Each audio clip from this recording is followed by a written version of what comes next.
Assalamualaikum warahmatullahi wabarakatuh. Perkenalkan, nama saya Ardina Mariana dari Fakultas Hukum semester 2C.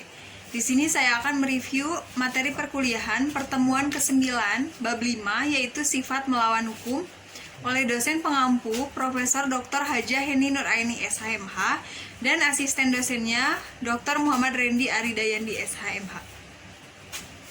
Sifat melawan hukum merupakan unsur objektif dari tindak pidana karena merupakan penilaian terhadap perbuatan dan bukan pada pelaku. Suatu perbuatan dikatakan melawan hukum apabila perbuatan tersebut termasuk dalam rumusan delik sebagaimana dirumuskan dalam undang-undang. Yang ketiga, ada perbuatan yang memenuhi rumusan dalam undang-undang tersebut tidak selalu bersifat melawan hukum, sebab mungkin ada hal yang dapat menghilangkan sifat melawan hukum perbuatan tersebut. Contohnya, di negeri Belanda dalam Ares Rogerad, tanggal 20 Februari 1933 di hutan Huizen mengenai dokter hewan. Yang kedua, di Indonesia, putusan Mari pada bulan Januari 1966 dalam kasus Markus Effendi. Selanjutnya ada sifat melawan hukum, terdiri dari melawan hukum formil dan melawan hukum material. Nah, melawan hukum formil yaitu bersifat melawan hukum apabila dirumuskan sebagai tindak pidana dalam undang-undang dan diberikan sanksi. Sifat melawan hukum dapat dihapus apabila diatur berdasarkan undang-undang. Dan yang ketiga ada jadi melawan hukum sama dengan bertentangan dengan undang-undang tertulis. Yang kedua ada melawan hukum material. Bukan hanya berdasarkan undang-undang tertulis saja, tetapi juga berdasarkan asas-asas hukum yang tidak tertulis. Kedua, sifat melawan hukum dapat hapus berdasarkan undang-undang dan aturan hukum yang tidak tertulis. Jadi, melawan hukum sama dengan bertentangan dengan undang-undang atau hukum tertulis dan hukum tidak tertulis atau kebiasaan. Kesimpulannya, yang pertama, sifat melawan hukum dapat dihapus dengan alasan pembenar. Yang kedua, menurut sifat melawan hukum formil, alasan pembenar hanya dapat diambil berdasarkan hukum tertulis. Yang ketiga, menurut sifat melawan hukum material, alasan pembenar dapat diambil dari hukum tidak tertulis. Yang keempat, ajaran melawan hukum formil sudah tidak dianut sejak tahun 1963. Dan yang kelima, yang menentukan adanya alasan pembenar di luar undang-undang adalah hakim apabila yang pertama, terjadi pertentangan antara hukum tertulis dan hukum tidak tertulis. Yang kedua, hukum tidak tertulis tersebut harus dipandang adil dan benar oleh seluruh masyarakat umum. Dan yang terakhir, rasa keadilan itu harus bersifat umum.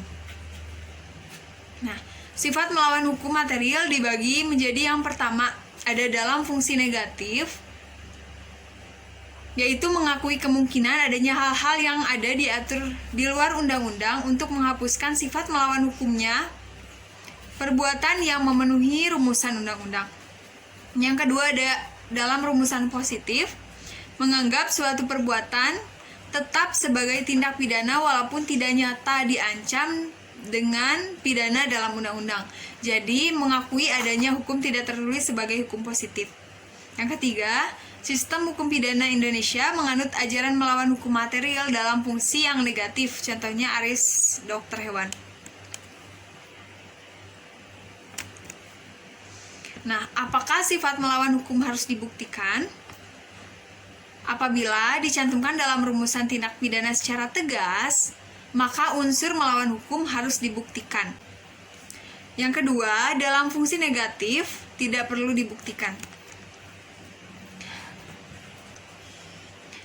Rumusan sifat melawan hukum dalam undang-undang.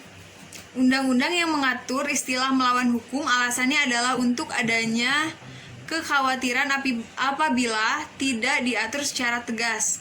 Orang yang berhak atau berwenang untuk melakukan suatu perbuatan sebagaimana dirumuskan dalam undang-undang akan dapat dipidana dengan istilah melawan hukum seperti diatur dalam pasal 167, pasal 168, pasal 335 ayat 1 dan 552 KUHP.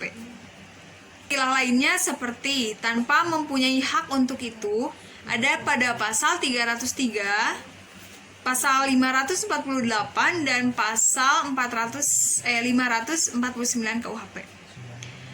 Istilah tanpa izin diatur dalam pasal 496 dan 510 KUHP. Dengan melampaui kewenangannya diatur dalam pasal 430 KUHP.